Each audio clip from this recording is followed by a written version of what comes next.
నేను బజార్కి వెళ్తున్నా. మధ్యాహ్నం వంట ఏం చేయమంటయ్యా? మధ్యాహ్నం వంట ఏం చేస్తా? నువ్వేం చేయమంటే అది చేస్తానయ్యా.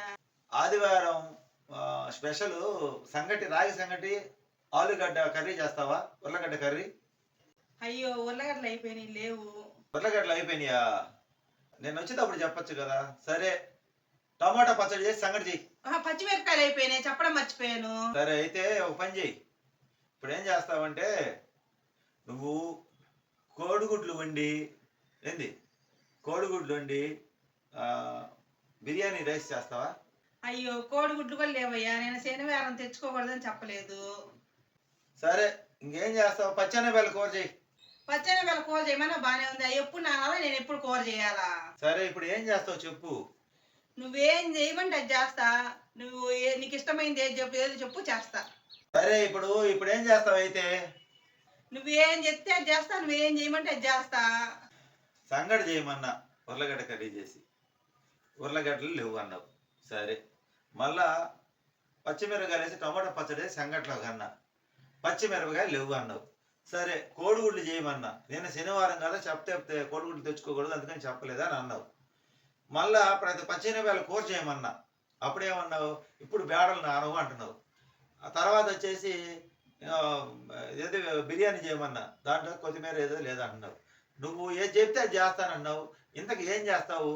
నువ్వు లాస్ట్కి ఏం చేయలేవు. కానీ నాకు అర్థమైంది. ఏమర్థమైంది నాకు చెప్పు. వట్టానం వండి పెట్టు, ఆ పప్పుల కారం వేసుకుందంట. ఇప్పుడు శనివారం కదా, కోడిగుడ్లు తీసుకొచ్చుకోం కదా, ఆదివారం తెచ్చుకోవచ్చు అనుకున్నా. కానీ ఆదివారం నువ్వేంది ఒక్కరోజు ఎగ్ బిర్యానీ తీసుకొచ్చుకుంటావు కదా, అందుకని సరైన కూరగాయలు చెప్పలేదు. నువ్వు నాకేం తెలుసు ఇవాళ సంగాడు చేయమంటావని, ఉల్లగడ్డ కూర చేయమంటావని, మళ్ళీ శనగబెల్ల కూర ఏమో తీరా 10 అయిన తర్వాత చెప్తే నేను ఎప్పుడు నానేసి ఎప్పుడు చేయాలా? నువ్వు ఏది ఏది కావాలో చెప్పు, నీకు ఇష్టమైంది ఏది చేసి పెడతా. కోప్పడకుండా తెచ్చుకుంటే ఎంతసేపు చేసి పెడతాను. టోటల్గా నాకు అర్థమైంది ఏంటంటే, ఆదివారం రోజు మధ్యాహ్నం నువ్వు ఎగ్ బిర్యానీకి తెప్పించుకోవడానికి నా నోటి గుండా నువ్వు నా చేత చెప్పిస్తున్నావు అనమాట. అంటే ఇంట్లో కష్టం చేయలేక ఆదివారం రిలాక్స్ కావాలి. కానీ అలా అంటే నువ్వు ఇంట్లో ఊరకు కూర్చొని ఏం చేస్తావని మేము అంటామని, ఏది అడిగినా లేదు లేదంటే మళ్ళీ నీకు ఏది ఇష్టమే చెప్పే చేస్తాడు. అదే నీకు తినాలని ఆలోచన ఉండి నా మీద రుద్దేట, నీకు ఏది కావాలని చెప్పు తీసి పెడతా. కానీ మీకు ఇష్టమైతే మీరు తీసుకొచ్చుకోండి, మీ ఇష్టాన్ని నా మీద అయితే రుద్దొద్దు. చూశారు కదా, తిప్పి తిప్పి ఆఖరికి నా మీద వేస్తారు వీళ్ళు ఏదైనా కానీ. ఇప్పుడు ఏది అడిగితే అది ఇంట్లో లేదు, మళ్ళీ నీకు ఏది ఇష్టమైతే అది చేసి పెడతా ఉంటారు. మళ్ళీ నేను పొరపాటుగా మధ్యాహ్నం ఏదైనా తెచ్చారంటే అనవసరంగా డబ్బులు ఖర్చు పెడతానని చెప్పి మళ్ళీ నా మీద వేస్తారు. తెస్తే ఒక బాధ, తేకపోతే అట్టని మళ్ళీ గమ్మ చేతులు ఊక్కుంటూ వస్తే ఇంట్లో ఏం లేవు కదా, ఇప్పుడు ఏం తేకుండా వస్తే ఇప్పుడు ఏం చేయాలని చెప్పి రుసరుసలాడతారు. అన్నం వండి ఆ కారం పొడేసి మజ్జిగ వేసుకొని తినమంటారు. ఇలా ముఖాలు నల్లంగా పెట్టుకుంటారంటే సండే వస్తే ఇది ఒక పెద్ద సమస్య. అంటే మేము ఇప్పుడు ఈ నాన్ వెజ్ అన్ని మానుకున్నాం కాబట్టి దాంట్లో కూడా నాన్ వెజ్ తెచ్చినా కూడా సమస్య ఉందండి. నాన్ వెజ్ తెచ్చినా కూడా ఒక రకం అంటారు, ఒక రకం అంటారు, మొత్తం చెడిపోయేది. కాబట్టి ఇప్పుడు ఆ సమస్య అయితే లేదు. ఈ తలకాయ నొప్పి అంతెందుకు? ఆదివారం రోజు ఆడవాళ్ళకి సెలవు ఇవ్వాలి, దానికోసం అని చెప్పి వాళ్ళు పని చేయలేమని అనుకుంటే ఇలా అంటుంటారు. అందువల్ల కుటుంబంలో నలుగురికి సండే రోజు ఏది బయట ఇంట్లో ఒకరికి నచ్చింది ఒకరికి నచ్చదు. కాబట్టి ఇప్పుడు సంగటి మేము చేస్తే సంగటి మా అమ్మాయి తింటాం, కూర చేస్తే అలాగే మా అబ్బాయి సంగటి తింటాం, మళ్ళీ అబ్బాయికి అన్నం ఉండాలి. ఈ బాధ ఏంటంటే ఇంతమందికి ఇన్ని రకాలు నేను యాడ్ చేసేది, అందరికి నచ్చింది ఆ ఎగ్ బిర్యానో లేకపోతే ఆ వెజ్ బిర్యానో తెచ్చుకుంటే సరిపోయింది కదా, అప్పుడు సమస్య ఉండదు కదా అనేది ఆ ఉద్దేశం. అందుకని ఇలా కన్ఫ్యూజ్ చేస్తుంది నన్ను. టోటల్గా నాకు అర్థమైంది ఏంటంటే, మధ్యాహ్నం అయితే నేను చెప్పాను కదా, మినరల్ ఎగ్ బిర్యానీ తెచ్చుకుంటే 2 బిర్యానీ తెచ్చుకుంటే 100 రూపాయలతో నలుగురు తినొచ్చు. అదే ఎగ్ బిర్యానీ కానీ తెచ్చుకుంటే 2 బిర్యానీ తెచ్చుకుంటే 320 రూపాయలతో నలుగురు తినచ్చు. ఈ ఆలోచన చేసి నా బడ్జెట్లో ఏది తక్కువైతే అది నేను బజార్కి పోయి తెస్తాను. మా ఆవిడ ఇందుకే నన్ను కన్ఫ్యూజ్ చేసింది. ఇలా ఉండదండి ఆదివారం రోజు వస్తే. అంత ఖర్చు పెట్టి మళ్ళీ అది బాగా బాధపడడం ఎందుకు? వట్టిపప్పు కోడిగుడ్లు చేస్తే అందరు ఇష్టంగా తింటారు, అందరికి ఇష్టమైంది నేను చేస్తాను. ఇంక నువ్వేం టెన్షన్ పడగాకు. వట్టిపప్పు చేసి కోడిగుడ్లు ఉడకబెట్టి కారం చల్లారనుకో అందరు తింటారు, ఇబ్బంది. తీసుకొస్తా, ఇక్కడ కోట దగ్గర ఉంది, ఎంతసేపు పోయి తీసుకొస్తా. ఫైనల్ గా రేట్ ఖర్చు తక్కువతో టేస్ట్ ఎక్కువగా ఉండేది వట్టిపప్పు కోడిగుడ్డు కారం. అవి ఈ రోజు సండే స్పెషల్ మాది. మధ్యాహ్నం మేము అందరం ఇంట్లో ఉండి కుదరలేదండి ఫుడ్ వీడియో పెట్టడానికి, అందుకని ఈరోజు ఫుడ్ వీడియో మధ్యాహ్నం పెడతాం చూడండి. ఈ సండే స్పెషల్ ఏందనేది మీకు అర్థమవుతుంది. సండే స్పెషల్ పొద్దున్నే చెప్పాను కదా ఏందని. ఏంది ఎక్కడి నుంచి మొదలు పెట్టా, రాగి సంగటి, ఉల్లగడ్డ ఫ్రై కర్రీ అని, ఆ తర్వాత ఎగ్ బిర్యానీ అని రకరకాలుగా చెప్పాను కదా. చూడండి ఇప్పుడు స్పెషల్ ఏంటంటే మా సండే స్పెషల్ చూసారా, ఇది పప్పు అండి, గట్టి పప్పు. అది పప్పు ఇది ఉప్పు.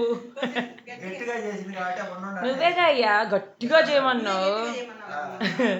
ఆ, నువ్వు కొంచెం ఇస్తే అల్లకపోయి తన సంగతి నీకు తెలియదు. గట్టి పప్పు కనీసం గంటకు కూడా రావట్లే గట్టి పప్పు. ఈ బాండీలో ఏందనుకుంటారు చూడండి, కారం. ఈ బాండీలో చూశారు కదా, ఇదే చికెన్ ఫ్రై అనుకుంటారు. చికెన్ ఫ్రై కాదండి, గుడ్డు ఫ్రై. గుడ్డు ఫ్రై అంటే కారపొడితో ఉడకబెట్టిన గుడ్డు కారపొడితో ఫ్రై చేస్తారు. చాలా బాగుంటుంది పప్పుల కాంబినేషన్. కొంచెం నెయ్యి అంటే సూపర్గా ఉంటుంది. మా సండే స్పెషల్ రకరకాల ఐటమ్స్ అని చెప్పాం కదా. మీరు చాలా మంది కుష్కా అనుకున్నారు, లేకపోతే ఇంకేదో ఏదో అనుకున్నారు, వెజ్ బిర్యానీ అనుకున్నారు. ఏది కాదండి, వైట్ రైస్, గట్టి పప్పు, ఇది కోడిగుడ్డు. గట్టి పప్పు అయ్యా. నేను జోరుగా చేయమంటే గట్టి చేసింది. నీకు నచ్చిందా పోనీ గట్టి పప్పు? గట్టి పప్పు నా బాగుండలే. అది ఎనిపినప్పుడు బాగానే ఉందమ్మా, కొంచెం జోరుగానే ఉంది. నేను కుక్కర్లో ఆ వేడికి ఏమైందంటే కొంచెం బిగుసుకుంది పప్పు. అప్పుడు నువ్వేం చేయాలి? కొంచెం లూజ్గా ఉన్నప్పుడు ఆపేయాలని తెలీదా? ఆపేసిన తర్వాత ఎనిపిన తర్వాత పక్కన పెట్టాకే. నాకైతే పప్పు కొంచెం జోరుగా ఉంటే ఇష్టం. మా నాన్న గట్టిగా గోడకు గట్టిన పిడకాలు ఉండాలన్నమాట. ఎక్కడ మా ఇవాళ పప్పు కోడిగుడ్డు బాగానే ఉంది.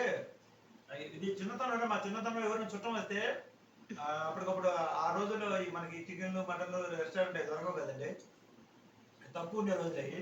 అప్పుడు హోటల్ ఫుడ్ అంటే ఎవరు ఇష్టపడేది కాదు, ఇంట్లోనే చేసి పెట్టాలి. అడవుడిగా చేసేది ఏంటంటే మన పెద్దవాళ్ళు ఇంట్లో పొలంలో పండిన కందిపప్పు ఉంది. అప్పుడు ఏంచిన కందిపప్పు ఇంకా టేస్ట్గా ఉంటుంది. కందిపప్పుతో పప్పు చేసి నెయ్యి వేసి ఈ గుడ్డు వేసేవాడు.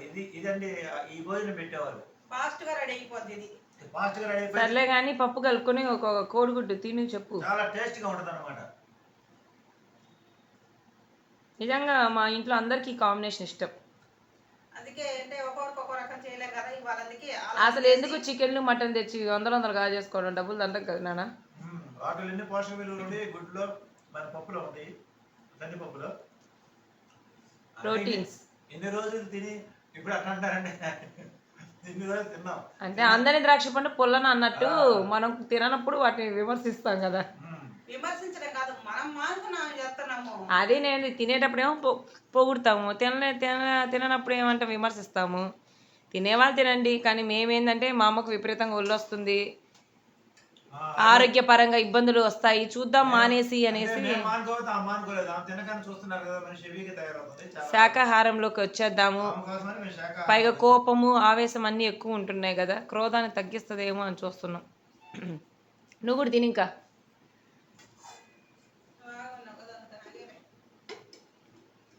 నువ్వు ఇప్పుడు మొదలు పెడితే కానీ ఒక అరగంట అవ్వదు కదా.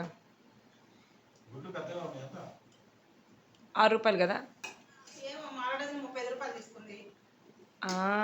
అప్పుడు అర డజన్ 6 6 36 కదా.